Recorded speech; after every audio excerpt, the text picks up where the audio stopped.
It's all lit up. Oh.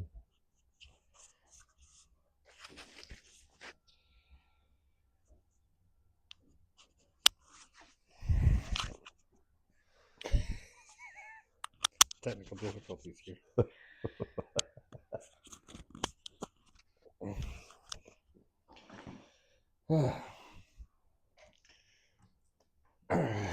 Cheers, sir. Cheers. A fine filament of lying to people on YouTube about sports. I'm not lying. We just don't know shit. Accurate. Alrighty. Welcome to Rhubarb episode 2. I'm Will. I'm Patrick. We're already starting off better. He knows his name this week, despite the fireball shot. I think that helped. Yes, the juice is going. Well, not that anybody watches us, but we were out last week. Had a herpes flare up. No, I swore I used a condom. I... Sorry, Yeah. Lord. Feed the starving pygmies down in New Guinea. Flu's been running rampant, so took out my whole household. Okay. Well, glad you're feeling better, buddy. Appreciate it. Here. Well, so we missed a week. We thought we'd start off with a recap of the college football national championship, and then trying to talk about the NFL playoffs and the Super Bowl coming up in two weekends. Correct. So, Pro Bowl weekend. Starting off, Indiana versus Miami in Miami. Indiana pulls it off. What a game. You've got Mendoza diving for the touchdown. Now, the big controversy out there right now is, did he really need to dive? Did you read this? Did you hear this? No. Or did he do it for dramatic effect? I think he needed to dive. Yeah, I think he needed to dive too. But I think it's great that the guy that missed the tackle was the one that hurt him at Cal. At Cal, yeah. A lot of stories there. I think I like the story of Mendoza being a Miami guy in their backyard, going back to Miami, his hometown, to beat them. Right. And then Sharp getting the interception to finish the game off, him also being a Miami guy. Mm-hmm. Do it. The defense shows up and does well. I gotta gloat a little bit. I was right. Kind of said that I didn't think Miami, or I didn't think Indiana would cover the spread. They ended up not only winning by 6, but a beautiful game, fun year in college football. I'm excited for the next year. Obviously, it's kind of a restart for Indiana, so we'll see how Right. they do. But it's definitely interesting now. So what do you think about Lil Mendoza going to Georgia Tech? Yeah, I'm sad to see him go. I like it, but I get it. He's first of all, I think that conference is probably going to fit his football style a little bit better than the Big Ten. But if you want to go be a starting quarterback and prove that you're worth it, why do you go somewhere with a triple option? Because it's his style. I mean, that's really a better style fit for him. Yeah. I don't know that I don't think he's the pro prospect his brother Right. is. True. So might as well get some starting time in college. But going into his career, neither was his brother. I mean, his brother only had one D1 offer. No, that's right. Yeah, I do understand that. It wasn't even an offer, was it? He had to go kind of try out for him, or was it an offer? I thought he got an offer. Okay. It's because their quarterbacks got hurt, and he had tried out, and then they called him up and said, "Hey, we got a spot for you." Yeah. But he did. I think he rode the bench for a year or two. Yep. And then got his start, did well. But I know that's the factor that IU is bringing in Hoover. Yep. Who's probably likely to win the starting spot, is probably a better fit as far as the way IU likes to run an offense. I agree. And was it Alberto Mendoza needs to get some playing time. He needs to get in there and develop and get a chance because game time is the best time, really, right? So true. I mean, he has the ability to transfer again because everybody else does. But yeah. I don't think, my personal opinion, going somewhere that's running the triple option, you're getting maybe 7 passes a game is going to get you the experience you need to be a starting quarterback. Well, he's somewhere. got the arm strength. Maybe that opens up a little bit for them to do that, to run it like that. But he's also, I mean, coaching style though. yeah, I know. Maybe they adapt a little bit. It's about adapting what you have. Yeah. They have some talent there. Listen to the big brother, learn how to read some defenses. Yeah. Not necessarily just relying on his legs. His legs are going to get him far. They will. That being said, I think the mentality of Fernando and his dissecting defenses, and then having the arm strength to get it in there definitely helps. So yep. We'll see how it goes. But a great game. Congratulations to IU, and I guess Miami as well. Good season. Yeah. But I'm excited. IU national champs. Be celebrating that for a while. The one thing that I thought was kind of interesting about it, when we were talking about NIL last time, and how that's kind of changed the style of college football. We were talking about this earlier, and I don't remember the statistics on it, but Miami was one of the higher paid NIL teams. Yes. On the contrary, IU was one of the lower ones, but yet still ended up winning the national championship. So, I mean, it kind of, I guess, disproves my idea that NIL is what changed it. But obviously, the fact you can still bring in some recruits with a little bit of cash. Maybe you don't have to spend as much as everybody else, but you still have to spend some. Yeah, I mean, I think the fact that you can spend the money, that you can go get the Mendoza, and put in a few $1 million and get them a couple million, whatever it is, right?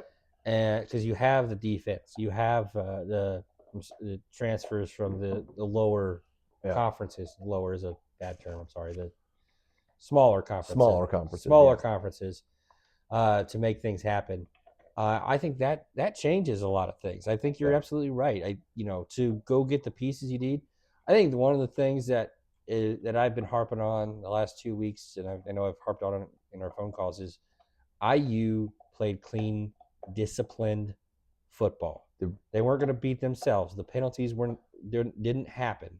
They made catches when the ball was in their way. They didn't have the fumble. They didn't let the ball go.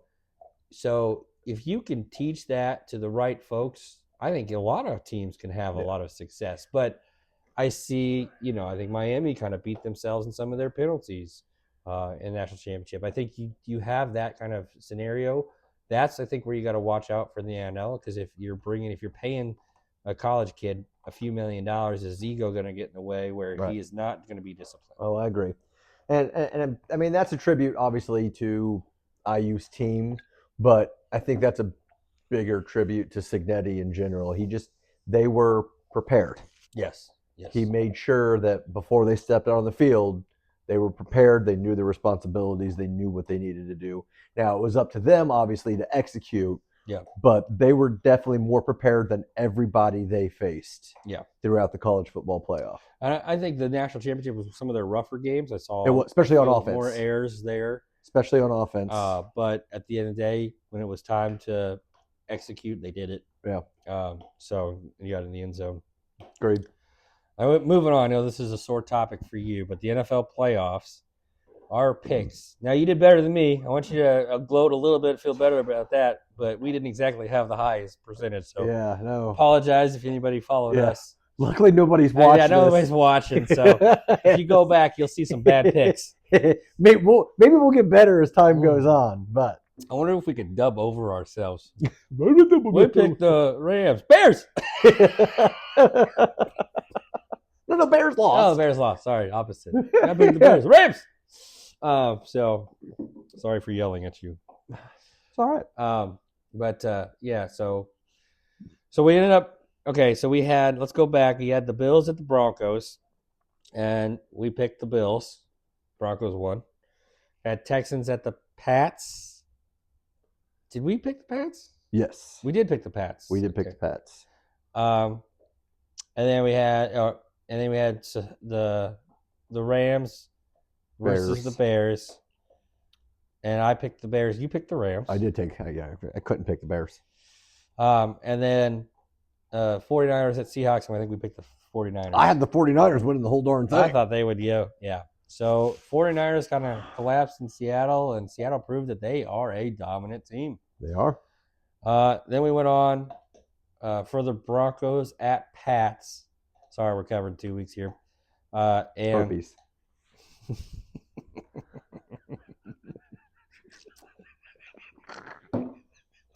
dang it. Sorry. This guy. You give him a little fireball and he's off the charts. And we're drinking Dos Equis because it's 2 strikes and we're out of here, I guess. I guess. All right. So, all right. Broncos at Pats. Pats won. Now let's talk about this for a second. You brought up some interesting points. I think the Broncos at Pats win. Rams at Seahawks wins. Tale of 2 very different games.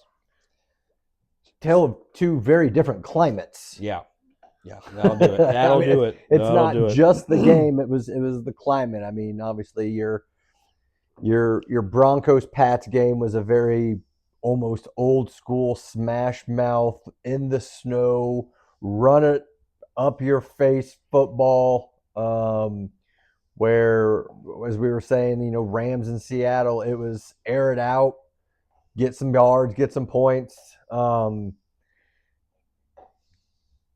that fact that, the over-under for the Pats and Broncos was supposed to be 43.5. Yeah. Total was 17. 17 points on there. The over-under for Rams Seattle was 45.5. And the total was 58. Talk about what you were telling me earlier about how, was it total offense for the Broncos So Pats? the total offense between both teams for the Broncos and Patriots was 387 yards. Rams Seahawks was 875. As a matter of fact, the Rams and the Seahawks both individually had more yards than the total amount of yards for the Pats and Broncos. Oh, wow. I didn't know it was individual. Yeah. To put it into perspective, 387 yards of total offense for the first game. Matt Stafford had 374 passing yards. Almost as many passing yards he was alone. 13 yards behind their total Total. offense for a game. So 2 very different ways to get to the Super Bowl. Mm-hmm. So what do you think? A high-scoring game. Seahawks win 31-27 against the Rams here. So you get to the Super Bowl. Pats win 10-7. You go on to the Super Bowl, and it's in San Francisco this year. So Or Santa Clara, but yeah. Santa Clara, whatever. The Yeah, same thing. 49ers Stadium. Yep. Seahawks just go down the coast. Mm-hmm. Pat's got to go all the way across the country. And I'm sorry, I got to stop for a second. It just hurts a little bit and just feels like, as much as the NFL script is there, or sometimes, the Pats making the Super Bowl doesn't feel like it follows an NFL script already. Like, to beg it back to the Super Bowl, bring Vrabel back, which, again, if you're the Titans, aren't you kicking yourself right now? Yeah. And you got to have a scapegoat, though. Yeah. And that's what they used. The wrong scapegoat, though. Yeah. I think more GMs should get fired. I concur immensely. And head coaches, but that's just a different story. Anyway, what are your thoughts? What are your thoughts going in? It seems like you've got some balanced teams. We were looking up the defensive stats earlier. It's very close. On average, I think the Seahawks are slightly better in the regular season. Correct. By 10 yards allowed per game. And then but the Pats are doing better in the postseason. So who do you think comes out on top in the Super Bowl, and what are the keys to their win? I picked wrong the whole last time, but I am going to take Seattle. I think they're a better all-around team. Yes, you're talking about the regular season. Seattle was better. The Pats are better in the postseason. You also have to take consideration the Pats play defense in the snow against the Broncos in a 10-7 game. Yeah. You went up against the Rams, who had one of the best offenses in the league, even though Seattle had the second best total yards defense in the regular season. Yeah. Yeah, they gave up 27, but they also put up 31. That means they can score. This is nothing against Drake May. Drake May will be a good quarterback, but he is not there yet. He is not ready. That's early. So you are, and yes, they got Stephon Diggs, they got Stevenson. They've got talent, but I think as of right now, and I just love the storyline of Sam Darnold. I mean, he resurrected his career last year in the Vikings with Minnesota. I get that, but everybody's counted him out. But they told him they couldn't take anybody anywhere. Yeah, you put up good numbers with the Vikings, but you went nowhere. Mm-hmm. He goes to Seattle. They actually put a good defense around him. He's got talent on offense, which I thought they were kind of selling out at the beginning of the year when they got rid of Lockett and Metcalf. Mm-hmm. But obviously that just allowed Smith and Jigba to kind of shine and show that he should be the number one anywhere he's at. Yeah. I think he's a great talent. I mean, they've got good talent all around the ball. But I just like the Sam Darnold. They've struggled with the running back this year, right? I think they've struggled with injuries too. Yeah. But I like the Sam Darnold story. I think he's proven that you can come back as a quarterback if you're put in the right situation. Waffles is trying to eat the pole. Yeah, right now. My cat is trying to eat the camera cat's name pole. is Waffles, so if we start screaming Waffles, Waffles. we're not going to Waffle House or IHOP. Well, we might be later, but not right now. After a couple more fireballs. That's right. Where else would you end up? Waffles, get get the out. cat down. Sorry, guys. All right, we can cut this. Oh, we're shaking it. Get out. It's not a stripper pole. Earn your money elsewhere. You're a dude. You slut. Oh, sorry. All right. We can edit that part out. We Or can say not. whatever the hell we want. Or not. Whatever. I mean, Who cares? nobody's Give me watching. Waffles. Mm. All right, sorry. Back to the running back And game then- and their wide receiver stars, really, for Seattle. Well, Smith and Jigba. I I mean, think they got Cooper Kupp as well, but he's more of he's not what he was in L.A. You know, he's a safety security blanket if they're doubling Smith, which even if they are, he still has a good chance to catch the ball. yeah, The dude's he doesn't drop anything. He's a Yeah. freak. yeah. He reminds me of kind of like a combination of Metcalf and Lockett, right? In that situation, just kind of Yeah. going at it. Like I saw, obviously Metcalf just makes some baller plays, and Lockett too. But Lockett could, he would squeeze in some plays, squeeze in some tight situations, where Metcalf would be more open usually sometimes. But Right. where I've seen kind of both sides from Smith Jigba just kind of being all around. That being said, on the other side, I don't know that I can name a strong Pats receiver. Stephon Diggs. But he's a traveled individual but- for a reason. But I got to say he was a great security blanket for Drake May this year. Okay. He actually still put up some statistics that I was not expecting him to do in New England. Only reason why I know that, I had him in fantasy, and he actually did. I mean, it wasn't Stephon Diggs of the past. Don't get me wrong. It wasn't the Bills. It wasn't the Vikings. Stephon Diggs. Yeah. But he also showed he still has what it takes to be that number one guy for somebody in the NFL. I know he's getting a little more aged, but he's starting to age like a fine wine. Still in the balling out. Yeah, That's still the playing important part. And then what about the running back situation? I mean, they've got Stevenson, and I think I would say the Pats have a better running game with Stevenson and the guy from Ohio State last year. Was it Hendrickson? Not Hendrickson. Henderson. Thank you. Yeah. Travion Henderson. All right. You don't have to photobomb it too. Get down. Everybody's getting in this. We got Waffles and Wrigley. We're not giving you credits. Yeah. You might get a treat later if you go away. No, I think that's they peanut butter you're going to they get. did. Sorry. Lord forgive me. Feed the starving pygmies down in New Guinea. No, I think they'll have a better running game, but I think all around Seattle Seattle was in the toughest division and finished 15-2. That we did talk about that earlier, and the kind of went all around just because we were interested to see the NFC West being the strongest conference. Correct. Having 41 total wins for the NFC West, and that includes only 3 of those coming from Arizona, who finished 3-14. Yeah, really had a drop off from Arizona. So there was 15-2, 12-5, and 12-5. That's, I mean, yeah. Carolina won their NFC East or NFC South with an 8-9 record. 8-9. Oof. I mean, what is the disparity going on in the NFL right now? I mean, just kind of a sidebar. there's always been, and Has it been as bad?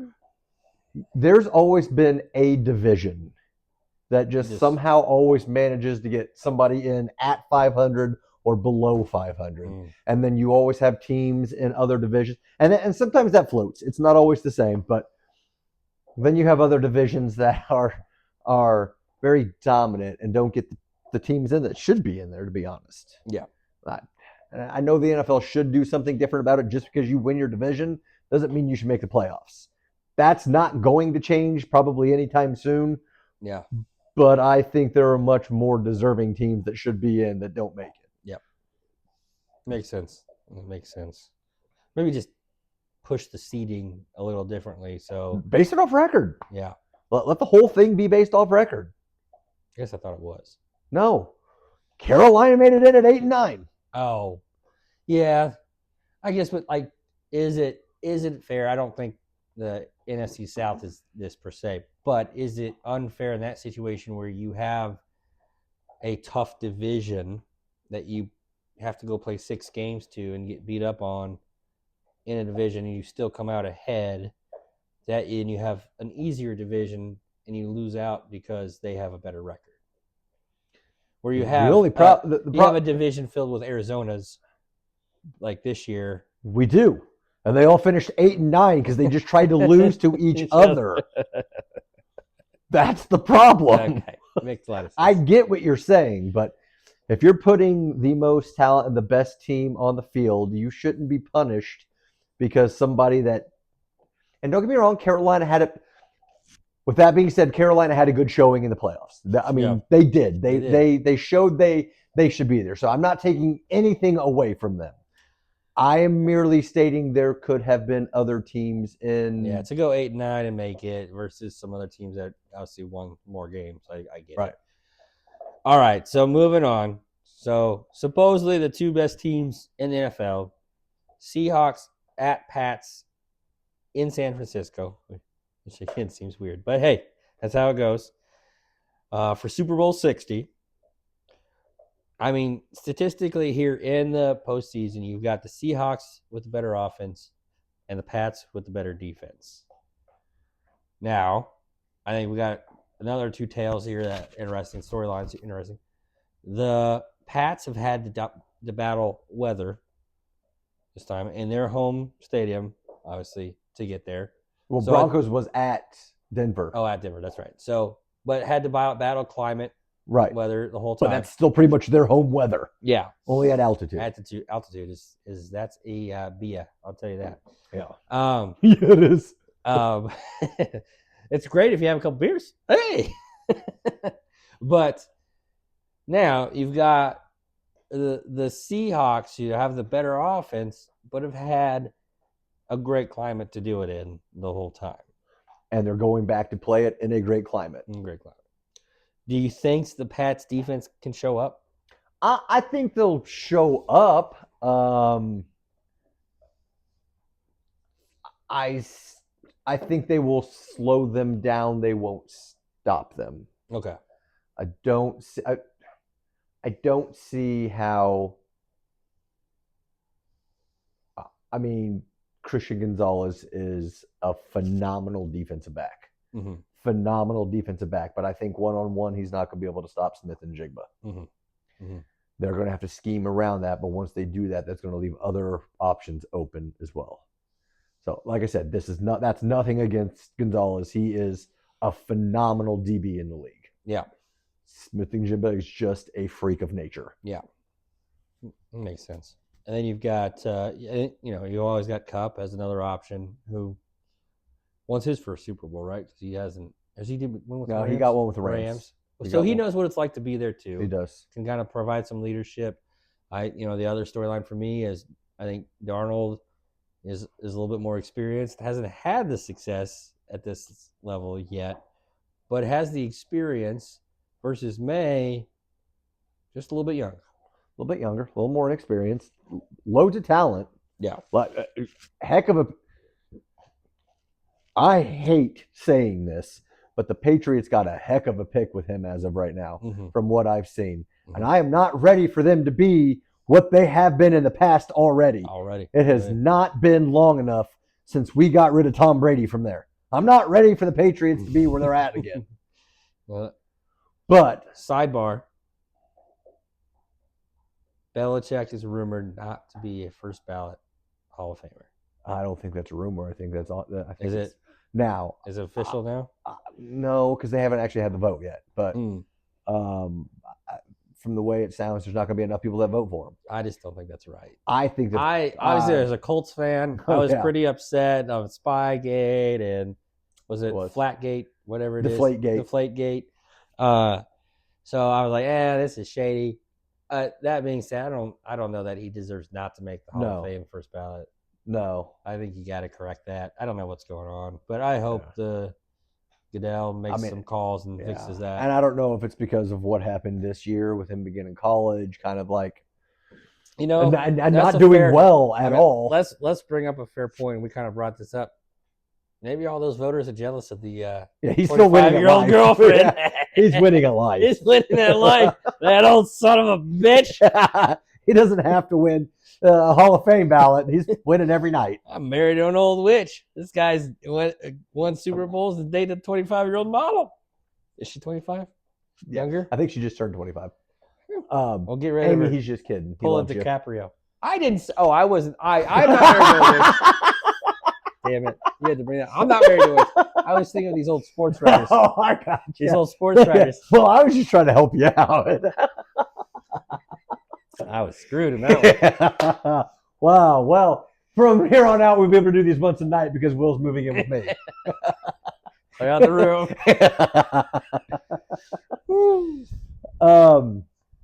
So yeah. All right. I call Seattle. What do you call? I'm calling Pats. I think they have been the better defensive team in the postseason. Now, in the regular season, the Seahawks were actually better on defense. That being said, they faced some tough offenses, including the Rams, you mentioned, right? So I think the Pats show up, defense wins championships, and they pull it off. They don't need a lot out of May. They're not going to need a lot out of him. He's going to be okay as long as he doesn't turn the ball over. I think they show up, Pats win. I'm going to call it Pats by 3, I think. Okay. Well, I'll give you my weekly parlay. I have Seattle by 6.5. Okay. So by a touchdown. I have as of right now, they have Darnold at 220. Mm-hmm. That's right. Was the pretty much the flat line for 220 yards passing. I got him at 285. And then Smith and Jigba with 1 touchdown and 95 receiving yards. That parlay right now on DraftKings will get you a plus 1,100. So a $20 bet will win you 240. I've got to do better than I did last time, so go ahead and give it a shot. Well, we don't condone betting, and we're not responsible for our terrible picks. I think we have to say. But if you win, you I like Dos Equis. Dos Equis is good. No. We like Blanton's. Blanton. Eagle Rare. No, we like Eagle Rare. You might want to bet Send more over than a bottle. $20. Yeah. I don't know. What they bet is up to them. Awesome. So no, it was that's okay. So do we do a little personal bet? We got like the loser. Yeah, since loser has to chug what is that one what's one of these hams? Loser has to chug a hams. Do they still sell that? I don't know.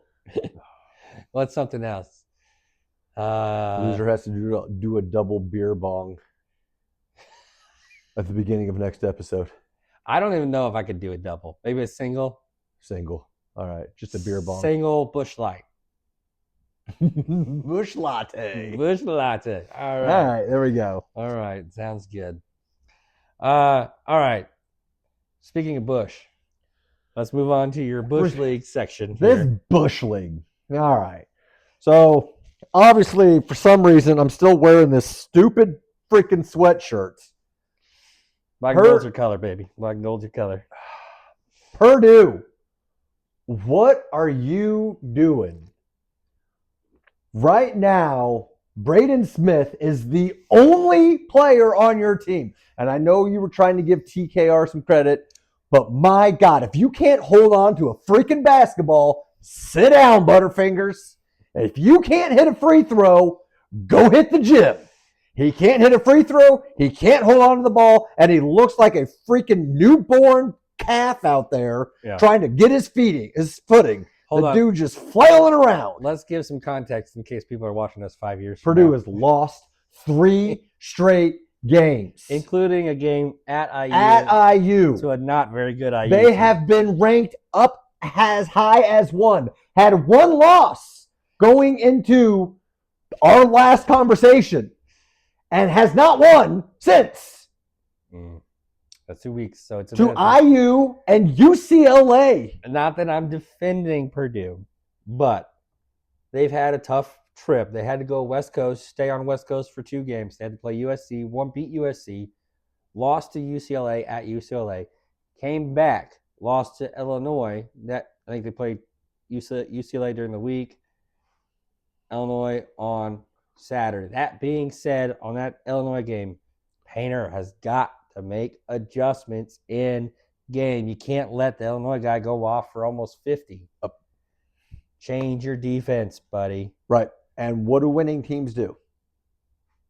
Adapt Adapt and win. and win. Yeah. You can't make excuses. You don't make excuses. You go out there, you get the job done. I mean, just to point out kind of how bad IU is, I think there was a 6-minute stretch at Assembly Hall IU in Bloomington, Indiana, where IU didn't score, but neither did Purdue to the point where they could take the lead. So it's been a rough stretch. Their offense has gone flat. And I get Painter, and we all, as Purdue fans, love Fletcher Lawyer. The man, senior, he's put up big numbers for us. He's had a good career. But the man is not doing it right now. Cannot hit the broadside. I think he might have lost a contact because he can't see out of one eye. The dude can't hit anything. Can't hit the broadside of a ball. He's terrible at this point. And I hope it's just a shooter slump. But this is going on 4 games now. It's not like it's a game or 2. Like, he is shooting very poorly across a big stretch of conference play. If you can't figure that out, you need to lose some minutes. We've got other players, Jack Benter, who's out here hustling his butt off, playing defense and offense, who could be picking up some of those minutes. You got CJ Cox, who's actually been playing decent ball, not Braden Smith ball, but I mean, Omar Meyer. You've got talent. Just because he's had a great career doesn't mean he deserves minutes right now. Let him start sitting down, kind of refocusing on himself, and then earn his playing time back. I'm not saying completely get rid of it, but allow him to refocus on himself. So Lawyer's on the bench. Lawyer's on the bench. Lawyer should not be starting right now. Let him re-earn those minutes once he clears his head, because he is in a funk. And I know I don't get paid like Painter or PJ Thompson to make these decisions. But I think every Purdue fan and pretty much any college fan that's watching the game right now would agree that just because he's had a great career doesn't mean you let him keep playing and hurting the team. That's Bush League. I agree. I hope Painter can make some adjustments to get that team going. I thought really that they would run the Big Ten. It looks like Michigan and Nebraska are kind of running it. Possibly Michigan State, Illinois. So you got some tough run stretches coming up here. we'll see. I mean, We'll try to pick up some more men's basketball coming up because we got the tourney coming in Right. here, and But I mean, you put that in power rankings right now. The Big Ten's up there. it's up there. I It's mean, doing well. Michigan's at number 3, Nebraska's at number 5, Illinois is at number 6, Michigan State's at number 7. Purdue, for the love of God, somehow is still at 15. They dropped a lot, but they shouldn't be up that high. Regardless, you have what 5 teams from the Big Ten in the top 15. That's waffles. That's not bad. So I think the Big Ten will be all right. I really don't see anybody running the table, to be honest, in the Big Ten. I just think there's too much talent at the top to allow it to happen. I think you've got some tough games coming up. Michigan and Nebraska just played at Michigan. Michigan came out on top. You had the rivalry with Purdue at IU. Obviously, IU pulled that off. Now IU has to go to Purdue. I don't think they'll beat Purdue at Purdue. What? Sorry, Waffles was sniffing your computer. That's all good. Doesn't smell like pussy, I'll tell you that. Anyway. Sorry. So you got Purdue playing Nebraska and Michigan, as well as IU at home. So hopefully they'll turn around, make a good run in the Big Ten tourney as well, and end up. Dang it, Cat! Waffles, get over here. Come here, buddy. Make a run and do it. But that'll be Say hi. it for us. Waffles says bye. Yeah, we appreciate you joining the Rhubarb here on our second edition of 2026, and hopefully we'll join you next week. That's good. Thank you.